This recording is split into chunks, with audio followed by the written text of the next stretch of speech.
What would you do if everyone around you treated you like you were invisible?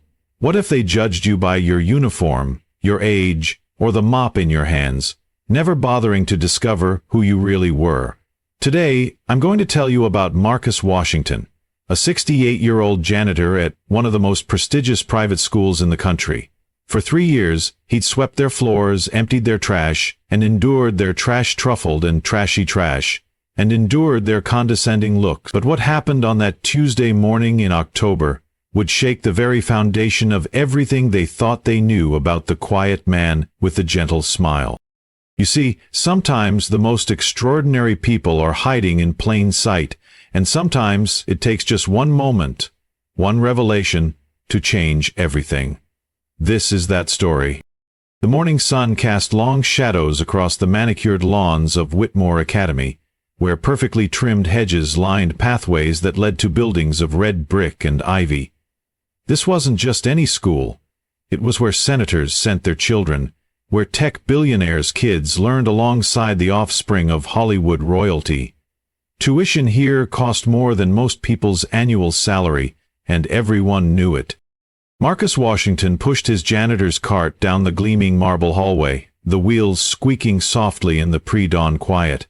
At 68, his back was a little stooped, his hair completely gray, but his dark eyes still held a spark that most people never bothered to notice. He wore the same navy blue uniform every day, pressed and clean, with Marcus embroidered on the chest pocket. To most people at Whitmore Academy, that uniform was all they needed to see. "Morning, Mr. Washington," came a soft voice from behind him. Marcus turned to see Tommy Martinez, a 16-year-old sophomore hurrying down the hall with his backpack slung over one shoulder. Tommy was one of the few scholarship students at Whitmore, and unlike most of his classmates, he always acknowledged Marcus with genuine respect. "Good morning, Tommy," Marcus replied, his voice carrying the gentle tone of someone who'd learned that kindness costs nothing. "You're here early today. Library opens at 7, got a big test in AP history." Tommy paused, glancing around the empty hallway. "Mr. Washington, can I ask you something?" "Of course, son. Don't you ever get tired of this?" Tommy gestured vaguely at the mop and bucket. "I mean, some of the kids here, they treat you like you're not even human." Marcus leaned on his mop handle, considering his words carefully. "Tommy, I've learned that a man's worth isn't measured by what he does for a living, but by how he treats others while he's doing it. Some folks need to learn that lesson the hard way." Tommy nodded, though Marcus could see the frustration in the young man's eyes. Being a scholarship kid at Whitmore wasn't easy. Tommy faced his own share of judgment and exclusion. Perhaps that's why he and Marcus had developed this unlikely friendship over the past 2 years. As Tommy headed off to the library, Marcus continued his rounds. He'd been working at Whitmore for 3 years now, ever since his retirement from his previous job hadn't provided quite enough to cover his modest living expenses. The work was honest, and it paid the bills. More importantly, it gave him purpose during a time in his life when many of his peers were struggling to find meaning in their golden years. "Excuse me," came a sharp voice from behind him. Marcus turned to see Principal Victoria Sterling striding down the hallway, her heels clicking against the marble floor like a metronome. She was a woman in her 50s, impeccably dressed, and carrying herself with the kind of authority that came from years of managing the children of the most powerful people in the country. "Yes, ma'am." Marcus straightened up, giving her his full attention. "There's been a spill in the East Wing conference room. The school board will be meeting there in an hour, and I need it spotless." Her tone was clipped, efficient, treating him more like a piece of equipment than a person. "I'll take care of it right away, ma'am."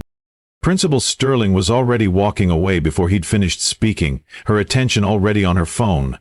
Marcus had grown accustomed to interactions like this, brief, functional, devoid of any acknowledgement of his humanity. It wasn't personal, he told himself. In a place like Whitmore, the staff were meant to be invisible. The East Wing conference room was where the real decisions were made at Whitmore Academy. Floor-to-ceiling windows overlooked the school's pristine campus, and oil paintings of the school's founders gazed down from paneled walls. As Marcus mopped up the coffee stain near the head of the long mahogany table, he couldn't help but overhear voices from the adjacent hallway. "Budget constraints are tighter than ever this year," came the voice of Robert Hartwell, the chairman of the school board. "We need to identify areas where we can trim expenses without affecting the quality of education." "What about support staff?" suggested another voice. Margaret Thornton, whose husband sat on the board of directors for 3 Fortune 500 companies. "Do we really need 2 janitors? I mean, how much cleaning does one school require?" Marcus's hand tightened on the mop handle, but he continued working, his expression unchanged. "The older one, Marcus, I think his name is. He's adequate, but he's also the most expensive due to his age and health benefits." Principal Sterling's voice joined the conversation. "We could easily manage with just Robert and one of the younger maintenance staff." "Then it's settled," came Hartwell's decisive tone. "We'll inform him after the meeting. Nothing personal, of course, just economics." Marcus finished cleaning the spill and quietly wheeled his cart out of the room, his mind processing what he'd just heard. 37 years of service to his country, 15 years running a non-profit organization, and 3 years of faithful service to Whitmore Academy. Now, at 68, he was facing unemployment because he was too expensive to keep around. As he worked through the rest of his morning routine, Marcus reflected on the irony of his situation. If these people only knew, he thought to himself. But he'd learned long ago that respect couldn't be demanded, it had to be earned. And sometimes, it had to be revealed in unexpected ways. The morning proceeded as usual, until Marcus encountered Mrs. Elizabeth Bradford in the main hallway. She was a formidable woman in her late 40s, married to a hedge fund manager and mother to Whitmore's most notorious bully, Chase Bradford. She was speaking loudly into her phone, while her son and his friends lounged nearby, apparently late for their first period class. "And I told them absolutely not," Mrs. Bradford was saying. "I don't care if it's for charity. I'm not having the help at my country club looking anything less than perfect.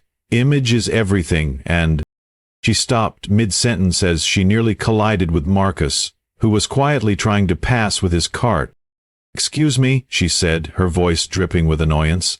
"Could you please watch where you're going?" "I apologize, ma'am," Marcus replied politely, starting to steer his cart around her. "Wait just a minute," Mrs. Bradford continued, apparently deciding that this was an opportunity to assert her authority. "I've been meaning to speak with someone about the cleaning staff. Yesterday I found fingerprints on the glass doors in the entrance. Fingerprints! Do you understand how that reflects on this institution?" Marcus stood quietly, his hands resting on the cart handle. Behind Mrs. Bradford, he could see Tommy Martinez approaching with several other students, including Chase Bradford and his crew. "Furthermore," Mrs. Bradford continued, warming to her subject, "I think there needs to be clearer boundaries about the help interacting with students. I've seen you talking to some of the children, and, frankly, that's inappropriate. You're here to clean, not to socialize." The hallway had grown quiet. Students were gathering, some looking uncomfortable, others seeming entertained by the public dressing down of the janitor. Chase Bradford wore a smirk that suggested he was enjoying his mother's performance. "With all due respect, ma'am," Marcus said calmly, "I've never engaged in any inappropriate interactions with students. I simply respond when they speak to me as any polite person would." Mrs. Bradford's eyes flashed. "Don't you dare speak to me about what's appropriate. You're paid to push a mop, not to give lessons in manners. Know your place." The words hung in the air like a challenge. Marcus felt something stir inside him. Not anger, exactly, but a deep sadness for the kind of person who could speak to another human being this way. He glanced at Tommy, whose face showed a mixture of embarrassment and fury. "My place," Marcus repeated quietly, "is wherever I choose to serve with dignity and respect for others. That's a lesson some folks might benefit from learning." Mrs. Bradford's mouth opened in shock. "How dare you?" "Mom, come on," Chase Bradford interrupted, suddenly looking uncomfortable. "We're going to be late for class." But Mrs. Bradford wasn't finished.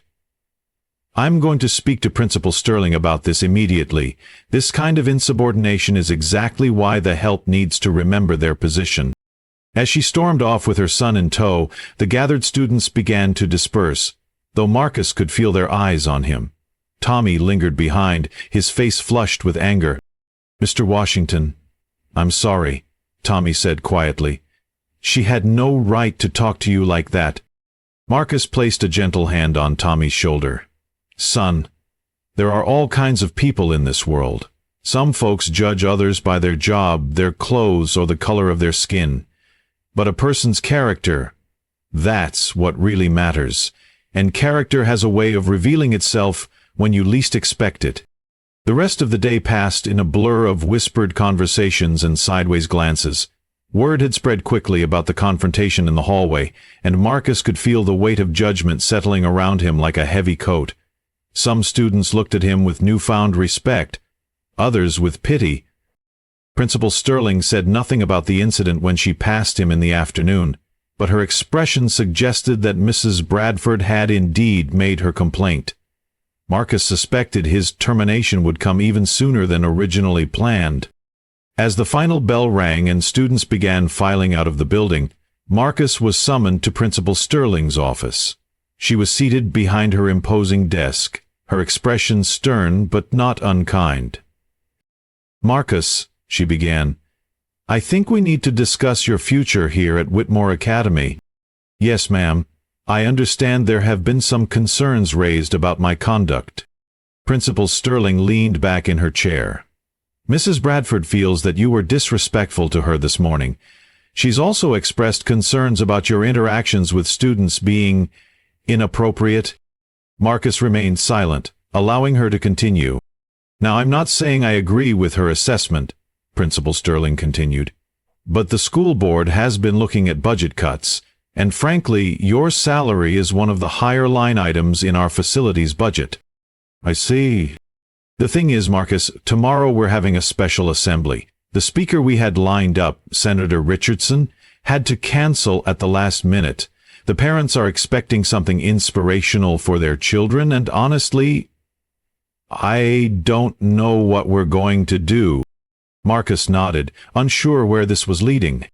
"What I need from you right now is to help us clean up this mess.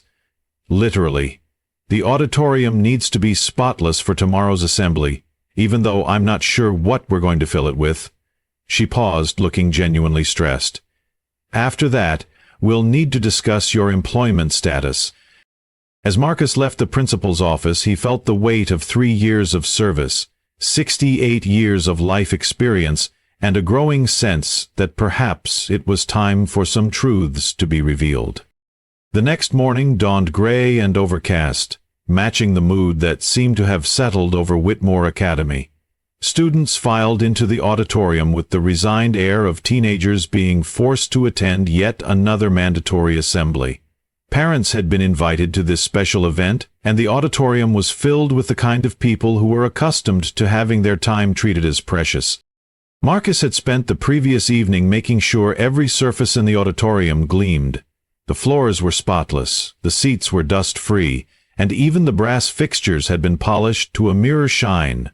Now, as he stood at the back of the auditorium with his cart, he watched Principal Sterling take the stage with obvious anxiety. "Good morning, students, faculty, and parents," Principal Sterling began, her voice projecting clearly through the sound system. "As you know, we had planned to have Senator Richardson speak to us today about leadership and public service. Unfortunately, the senator had to cancel due to an emergency session in Washington." A murmur of disappointment rippled through the audience. Marcus could see Mrs. Bradford in the third row, checking her phone with obvious annoyance. "However," Principal Sterling continued, "I believe that every challenge presents an opportunity.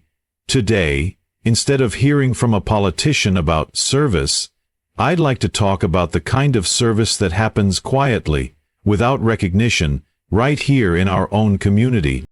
Marcus felt a strange stirring in his chest. Something about the principal's tone suggested this assembly was about to take an unexpected turn. "For 3 years we've had someone working among us who embodies the very qualities we hope to instill in our students. Someone who serves others with dignity, treats everyone with respect regardless of their station in life, and carries himself with the kind of quiet honor that's all too rare in our world. The auditorium had grown very quiet. Students were sitting up straighter, sensing that something unusual was happening. "Marcus Washington, would you please come up here?" Marcus felt every eye in the auditorium turned toward him. His heart began to pound as he realized what was happening. Slowly he walked down the aisle, his custodian's uniform a stark contrast to the suits and designer clothes surrounding him. "Principal Sterling," he said quietly as he reached the stage, "I don't think this is necessary." "Oh, but it is," she replied, her voice now being picked up by the microphone. "You see, yesterday I received a very interesting phone call. It was from Senator Richardson himself, apologizing for having to cancel, but during our conversation, he happened to mention that he'd heard about a Marcus Washington working at our school. He said he'd been wondering what had happened to his old friend." Marcus closed his eyes for a moment, knowing that his carefully maintained anonymity was about to end. "Senator Richardson told me that he'd been trying to track down Marcus Washington for years, ever since he'd left his position as director of the Veterans Outreach Program. He wanted to personally thank him for the work he'd done to help transitioning servicemen and women." The auditorium was completely silent now. Even the usually restless students were hanging on every word. "But that's not all," Principal Sterling continued. "Senator Richardson also told me about something that happened in Vietnam. Something that earned Marcus Washington the Congressional Medal of Honor for his actions during the Tet Offensive." Marcus felt the familiar weight in his pocket. Not just the Congressional Medal of Honor, but the Presidential Medal of Freedom he'd received 15 years later for his work with veterans. He'd carried both medals with him every day since starting work at Whitmore. Not out of pride, but as a reminder of the values that had shaped his life. "Mr. Washington," Principal Sterling said, turning to face him directly, "would you please tell us about your service?" Marcus looked out at the sea of faces, students who had never given him a second glance, parents who had treated him as furniture, faculty who had barely acknowledged his existence. He saw Tommy Martinez in the fourth row, his eyes wide with amazement. He saw Mrs. Bradford, her face pale with what looked like dawning realization. "I'd rather not, ma'am," Marcus said quietly. "That's not why I'm here." "Then why are you here?" Principal Sterling asked gently.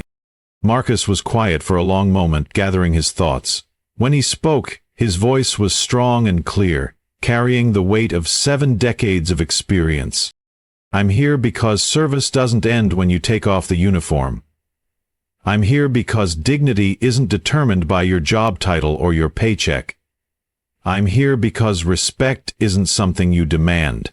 It's something you earn by how you treat others, especially those who can do nothing for you in return." He reached into his pocket and pulled out a small wooden box. Inside, nestled in blue velvet, were 2 medals. One, the familiar blue ribbon and gold star of the Congressional Medal of Honor. The other, the distinctive red, white, and blue ribbon of the Presidential Medal of Freedom. "These were given to me by my country," Marcus said, holding the medals where everyone could see them. "One for actions in combat, the other for service to my fellow veterans. But the most important service I've ever done has been right here, in the quiet moments, helping a student who dropped their books, listening when someone needed to talk, treating every person I meet with the respect they deserve as a human being." The silence in the auditorium was profound. Marcus could see tears in some eyes, shame in others.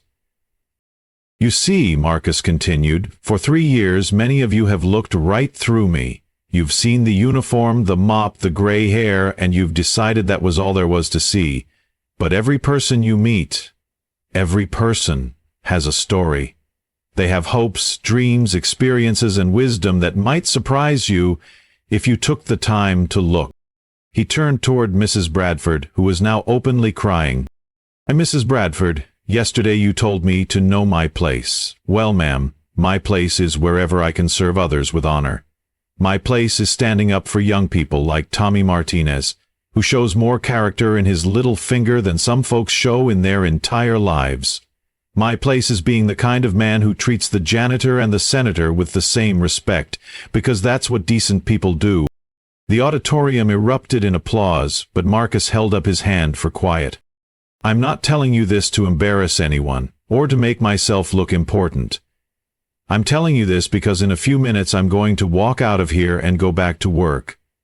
Because that's what service looks like. It's not about recognition or medals or applause. It's about showing up every day and doing what needs to be done with dignity and respect for others."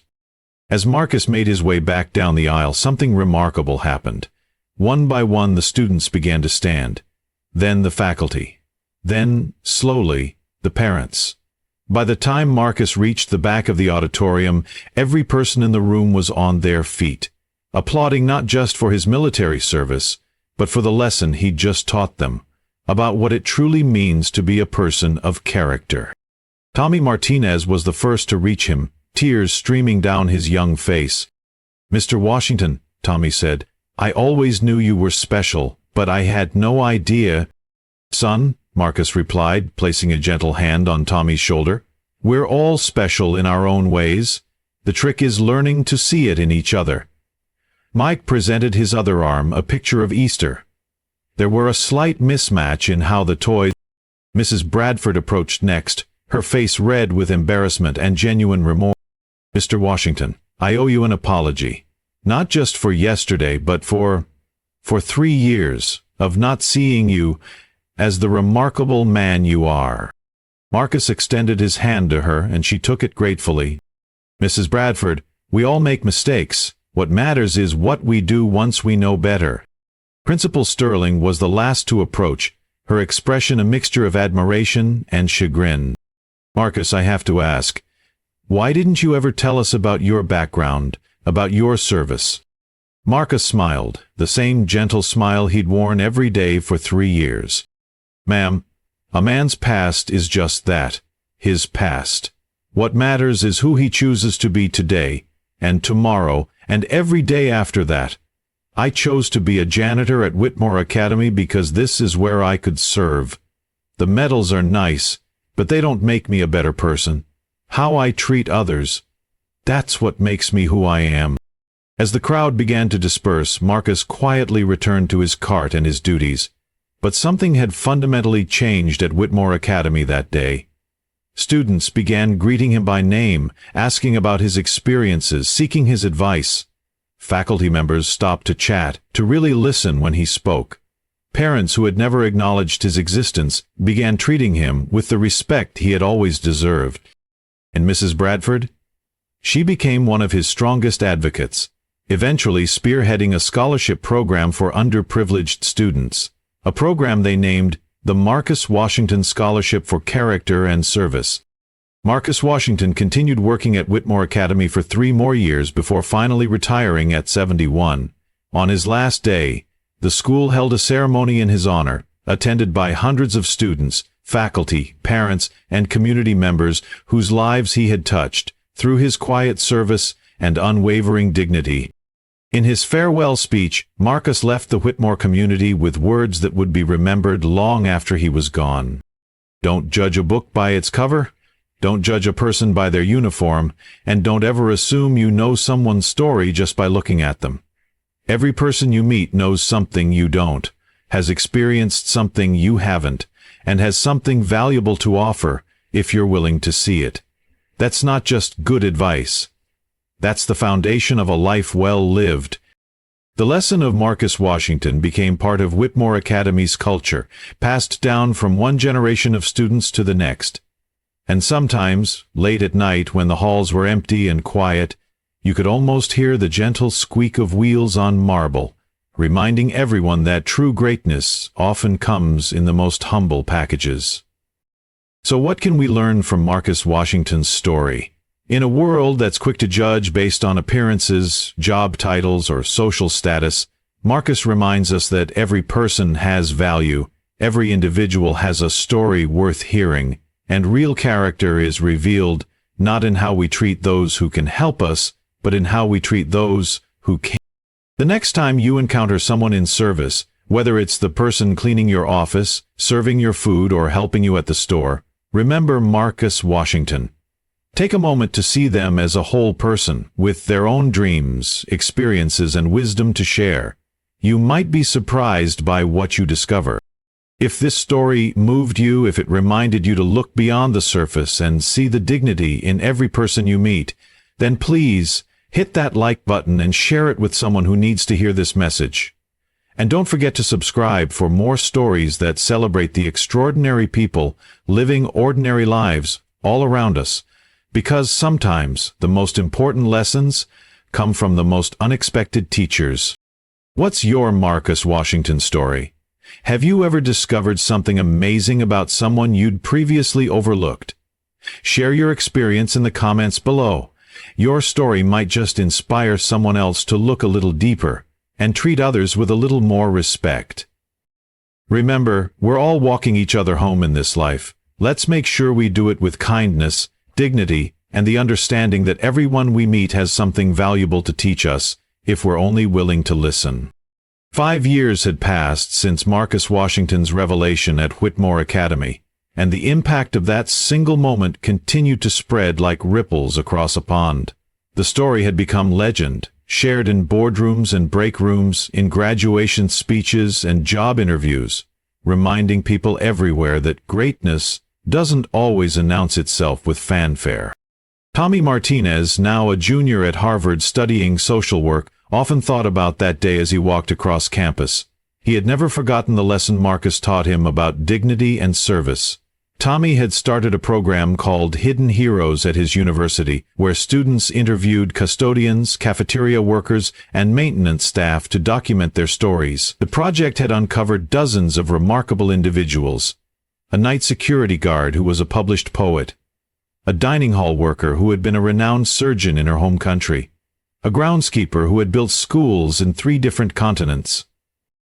Mr. Washington was right. Tommy would tell the crowds that gathered for his presentations, everyone has a story worth hearing.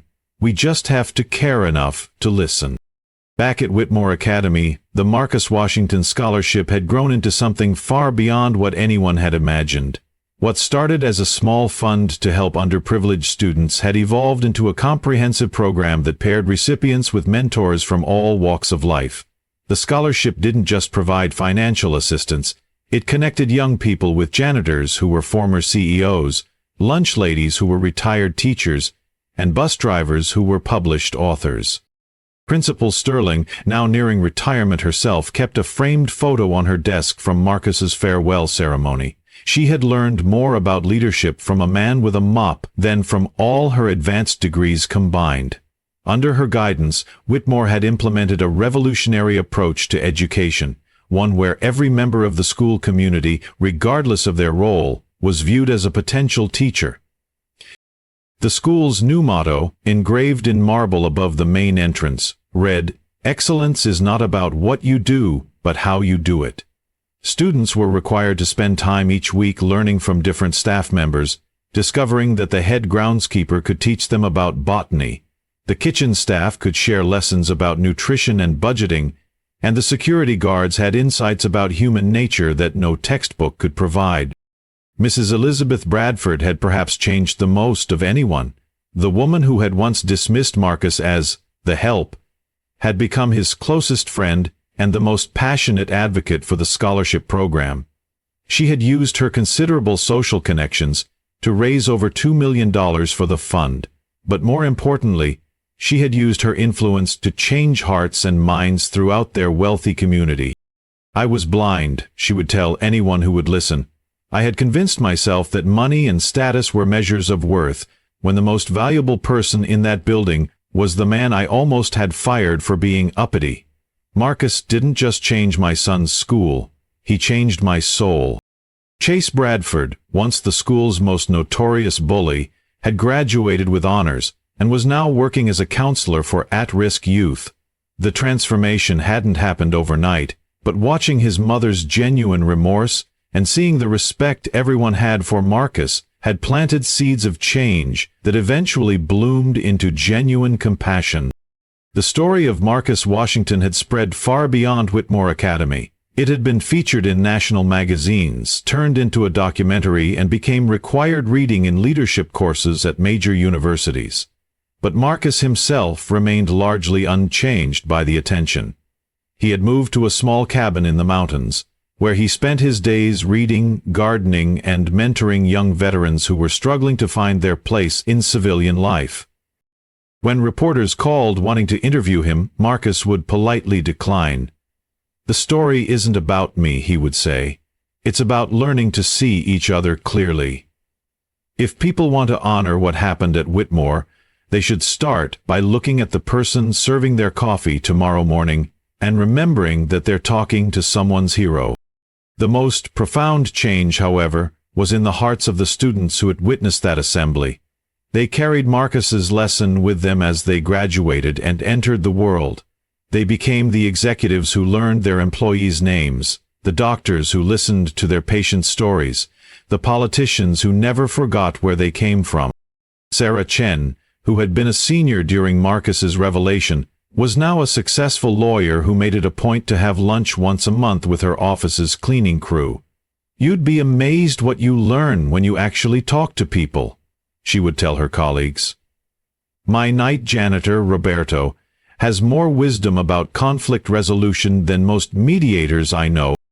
The ripples continued to spread, touching lives in ways both large and small. A CEO in Chicago changed his company's policy after reading about Marcus, ensuring that all employees, regardless of position, were included in company celebrations. A teacher in rural Alabama started a pen pal program between her students and local senior citizens after hearing Tommy Martinez speak about hidden heroes. A young man in Detroit decided to become a social worker instead of an investment banker after watching the documentary about Marcus's life. Marcus Washington had spent 3 years being invisible at Whitmore Academy, and then 5 minutes changing the world. But perhaps the greatest testament to his impact was that he never sought credit for any of it.